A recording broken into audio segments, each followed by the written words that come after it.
Hi, I'm Darrell Bricker. I'm the Chief Executive Officer of Ipsos Public Affairs, arguably the largest polling organization in the world. So we know a little bit about the topic that we're going to be talking about today, which is polling for journalists. What you need to know about those polls that are increasingly crossing your desk. Today, if you're a journalist, you're working on a 24-hour news cycle, you're inundated by information that's coming in. You have to make fast decisions about what's going to be making it into your news broadcast that night or what's going to be making it into your newspaper. And when it comes to polls, sometimes it's pretty hard to tell what's good and what's not. Increasing number of methodologies from people that you may know, people that you may not know. There's some basic questions that you should be asking, and that's what we're going to be talking about in this series. Very basic, no BS, bottom line questions that a journalist should be asking about any poll that comes in, because you know what? You have a right to know. We've talked about the art of surveys, which is really about questionnaire design. Let's talk a little bit about the science of surveys, which is about sampling and weighting. So you want to go out and do a survey of the general population in your country. Say you live in Smartyland. This is what the population looks like. So you want to survey Smartyland. Stick your hand in, you take out what we call a sample, because you don't have to interview every single person to get what the overall population is thinking. And what you find out is that the sample looks a little like this.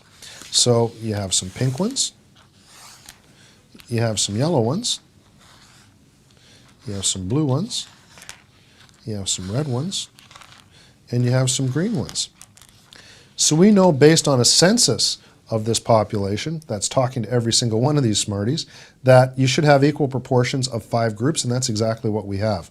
But we have this, and we know there isn't any orange ones in the population, so we'll just feed our survey camera monkey over there, and you can enjoy that. Don't say I don't ever do anything for you. So anyway, if we have to adjust this to make it look like the general population, if, say, for example, you've got too few green ones, what would you do? Well, you do what we call in the survey research business weighting. And I'll use this Lego to help represent what weighting looks like. So I know that this is the general population here, and I know that this is the survey results that I have. And I take a look and I compare the general population and the survey population, and I see that I don't have enough blue respondents. So what I do is I weight up the answers of the blue respondents, and I have too many green respondents. So I'll weight down the responses of the green respondents. Then I have something that looks like the general population, and we should be happy with that. But where do you run into problems when it comes to weighting? Well, you run into problems when you do too much of that weighting. If you have to really weight it up or weight it down to make it look reflective of the general population, then that probably isn't a very good survey sample, and the survey company should reveal that to you. But you as a journalist should be asking, how is the weighting done, how is the sampling done, and what variables were used to do the weighting?